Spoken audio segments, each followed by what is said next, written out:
Friends, आपका Sakshi Singh TET and CTET coaching classes में स्वागत है। आज हम आपको पर्यावरण अध्ययन के बारे में चर्चा करेंगे। जैसा कि हमने पिछली वीडियो में आपको बताया था कि पारिस्थितिकी तंत्र के दो घटक होते हैं, जिसमें जैविक और अजैविक आते हैं। जैविक में मैंने आपको 3 बताया था: उत्पादक, उपभोक्ता और अपघटक। अब उस 2 पॉइंट मैंने आपको पिछली वीडियो में करा दिया था। इस वीडियो में हम आपको अपघटक के बारे में बताएंगे। अपघटक क्या है, अपघटक का प्राकृतिक में क्या योगदान है, उसके विषय में आज हम आपको बताएंगे। आइए फ्रेंड्स, चलते हैं। अपघटक जीवाणु एवं कवक को सम्मिलित किया जाता है। अपघटक में जीवाणु, जिसको इंग्लिश में बैक्टीरिया कहा जाता है, एवं कवक को सम्मिलित किया जाता है। यूपी टेट की दृष्टि से अत्यंत महत्वपूर्ण 1 नंबर का ये क्वेश्चन आपके सामने है कि अपघटकों को प्रकृति का सफाई कर्मी या प्रकृति का मेहतर भी कहा जाता है। आप इसको अपनी कॉपी में नोट कर लीजिए कि अब किसको प्राकृतिक का सफाई कर्मी या मेहतर कहा जाता है, तो अपघटक को कहा जाता है। किसको कहा जाता है? अपघटक को कहा जाता है। आप अपनी कॉपी में लिख लीजिए। फिर आइए चलते हैं नेक्स्ट पॉइंट। अपघटकों के द्वारा पृथ्वी पर पाए जाने वाले जीवों एवं वनस्पतियों को नष्ट कर उन्हें पुनः प्रकृति में मिला दिया जाता है। जैसा कि आप जानते हैं, अपघटक में जो जीवाणु और शैवाल पाए जाते हैं, जो हमारे प्राकृतिक में जिस जीव जंतु की मृत्यु हो जाती है या जो वनस्पति नष्ट हो जाते हैं, उसको जीवाणु और कवक जो होते हैं उसको पुनः प्राकृतिक में मिला देते हैं। आइए चलते हैं हम अब अजैविक। आपका जैविक कंप्लीट हो गया। अब दूसरा पॉइंट आपका है अजैविक घटक। तो अजैविक घटक के अंतर्गत क्या कौन कौन आते हैं? तो अजैविक घटक के अंतर्गत आपको पता है कि जिसमें जीव नहीं होते हैं, जो निर्जीव होते हैं, जैसे पर्वत, पठार, झरना, झील, तालाब, समुद्र, सागर, ये सभी चीजें अजैविक घटक के अंतर्गत आती हैं। पहला पॉइंट है पर्वत। विश्व की सबसे ऊंची चोटी किसे कहते हैं? पर्वत के अंतर्गत जैसे कि आप समझ सकते हैं माउंट एवरेस्ट। विश्व की सबसे ऊंची चोटी माउंट एवरेस्ट को कहते हैं, जो नेपाल में है, और इसकी ऊंचाई जो है वो 8,848 मीटर है। दूसरा है भारत की सबसे ऊंची चोटी कौन सी है? भारत की सबसे ऊंची चोटी गार्डविन आस्टीन केटू है। ठीक है, जो काकाकोरम पर्वत पर कहाँ पर है? जम्मू कश्मीर में है। इसकी ऊंचाई जो है वो 8,611 मीटर है। ये बहुत ही इम्पोर्टेंट है। ये दोनों आप अपनी कॉपी में बिल्कुल लिख लें कि विश्व की सबसे ऊंची चोटी जो है वो कौन सी है? तो माउंट एवरेस्ट है। इसकी ऊंचाई कितनी है? तो 8,848 मीटर है। और भारत की सबसे ऊंची चोटी कौन सी है? तो गार्डविन आस्टीन केटू है, जो काकाकोरम पर्वत पर है। ये कहाँ पर है? जम्मू कश्मीर में है। इसकी ऊंचाई कितनी है? तो इसकी ऊंचाई 8,611 मीटर है। भारत का सबसे लंबा पर्वत किसे कहा जाता है? भारत का सबसे लंबा पर्वत हिमालय पर्वत को कहा जाता है। दक्षिण भारत की सबसे ऊंची चोटी किसे कही जाती है? तो दक्षिण भारत की सबसे ऊंची चोटी अनाईमुडी या अनामलाई पर्वत को कही जाती है, जो कहाँ पर है? केरल में है। ये बहुत इंपॉर्टेंट है, आप एक लाइन में लिख लीजिए अपनी कॉपी में, क्योंकि ये जरूर से जरूर क्वेश्चन यूपी टेट में पूछे जाते हैं पर्यावरण में। दक्षिण भारत की सबसे ऊंची चोटी कौन सी है? तो अनाईमुडी या अन्नामलाई पर्वत है। ये कहाँ पर है? ये केरल में है। अरावली पर्वत विश्व की सबसे पुरानी पर्वत है। अरावली पर्वत जो है वो विश्व की सबसे पुरानी पर्वत है, और इसका विस्तार सबसे ज़्यादा राजस्थान में है, सबसे ज़्यादा। उसके बाद पश्चिमी घाट पूर्वी घाट का मिलन बिंदु कहाँ पर है? तो पश्चिमी घाट और पूर्वी घाट मिलन बिंदु नीलगिरी पर्वत पर है। कहाँ पर है ये?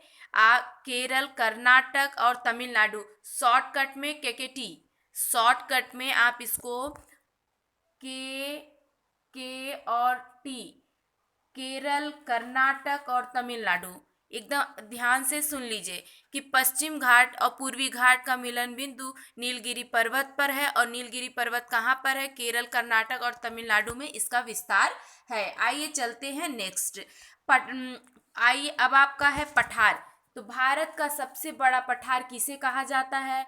तो आप लोग तो जानते भी होंगे कि भारत का सबसे बड़ा पठार दक्कन का पठार कहा जाता है।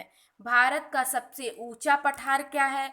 तो लद्दाख का पठार है। ये अभी हम आपको बस अजैविक के अंतर्गत थोड़ा बता रहे हैं। इस अगर आप लोग चाहेंगे तो हम आगे वीडियो में आपको ईवीएस पर्यावरण के पूरा प्रैक्टिस आपका जो है एक पेपर देंगे, प्रैक्टिस सेट आपको देंगे, उसमें ये सारी चीज़ें एक जगह रहेंगी। अभी तो बस आप थोड़ा सा जान लीजिए जो इम्पोर्टेंट है, ये सब बहुत इम्पोर्टेंट है कि भारत का सबसे ऊंचा पठार जो है वो कौन सा है?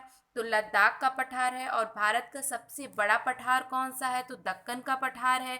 और विश्व का सबसे ऊंचा पठार पामीर का पठार है। ये कहाँ पर है? एशिया महाद्वीप पर है।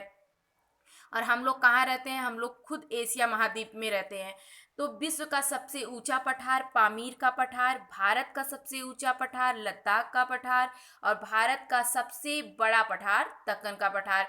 मैं अपनी बातों को 2 से 4 बार रिपीट कर रही हूँ जिससे आप मेरा वीडियो देखें और आपको इनके दिमाग में तुरंत का तुरंत बैठ जाए, आपको रटने की ज़रूरत ना पड़े। नदियाँ, भारत की सबसे लंबी नदी आप जानते होंगे, जो हमारे सांस्कृतिक में भी उसकी जो है वो देवी के रूप में माना जाता है, गंगा नदी। भारत की सबसे लंबी नदी गंगा नदी है, जिसको हमारे हिंदू रिवाजों में और सांस्कृतिक में पूजा जाता है।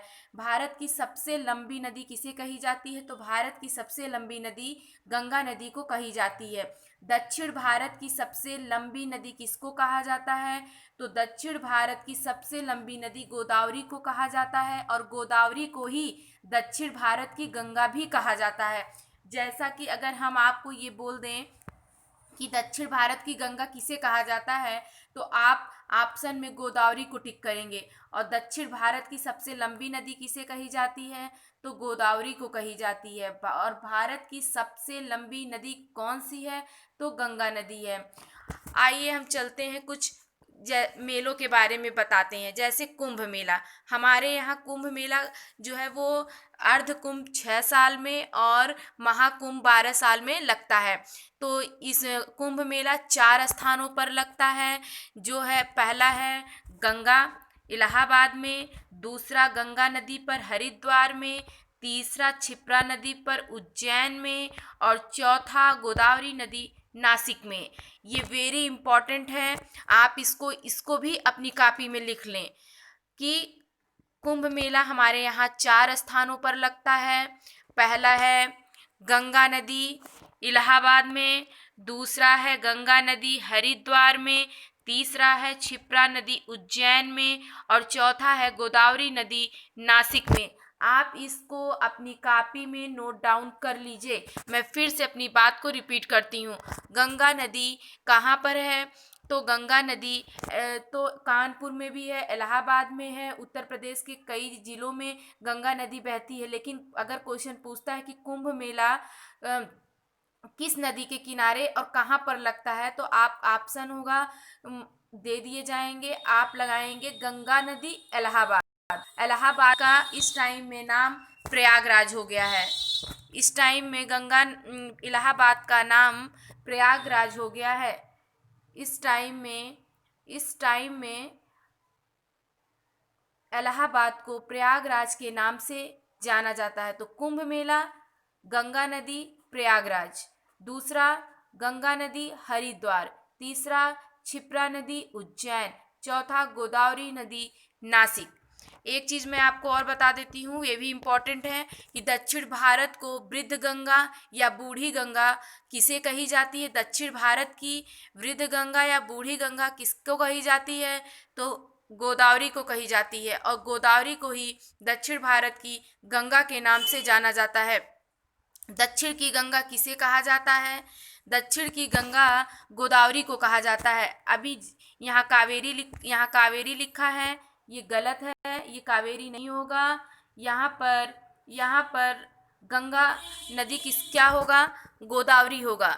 ये दक्षिण की गंगा किसे कहा जाता है? तो दक्षिण की गंगा गोदावरी को कहा जाता है। अरब सागर में गिरने वाली 3 नदियां, बहुत इंपॉर्टेंट क्वेश्चन है, बहुत ज़्यादा, और ये हर एग्ज़ाम की दृष्टि से इम्पॉर्टेंट है, चाहे वो टेट हो या सुपर टेट हो या कोई भी कॉम्पिटिटिव एग्ज़ाम हो जहाँ पर प्रश्न अगर पर्यावरण से आते हैं या हमारे जीएस जीके में पूछे जाते हैं तो ये ज़रूर पूछे जाएंगे कि अरब सागर में गिरने वाली 3 नदियां कौन सी हैं?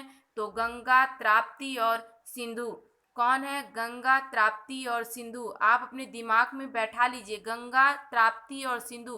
क्वेश्चन बनेगा कि अरब सागर में गिरने वाली एक नदी का किन्हीं किन्हीं एक नदी कौन सी है? तो ऑप्शन में आपके दे दिया जाएगा गंगा, गोदावरी, कावेरी और नर्मदा। तो आप वहाँ नर्मदा टिक करेंगे। अगर ताप्ती देता है तो ताप्ती टिक करेंगे और सिंधु देता है तो सिंधु करेंगे, क्योंकि अरब सागर में 3 नदियां बहती हैं। पहला है नर्मदा, ताप्ती और सिंधु। ये तीनों नदी अरब सागर में बहती हैं। अरब सागर में गिरने वाली सबसे लंबी नदी कौन सी होती है? तो अरब सागर में गिरने वाली सबसे लंबी नदी नर्मदा नदी होती है। अरब सागर में गिरने वाली भारत की सबसे लंबी नदी कौन सी है? तो नर्मदा नदी है। इसको आप अपनी कॉपी में नोट डाउन कर लें। अगर आपको मेरा वीडियो अच्छा लगा तो इसको लाइक, सब्सक्राइब एंड शेयर करें। Thank you.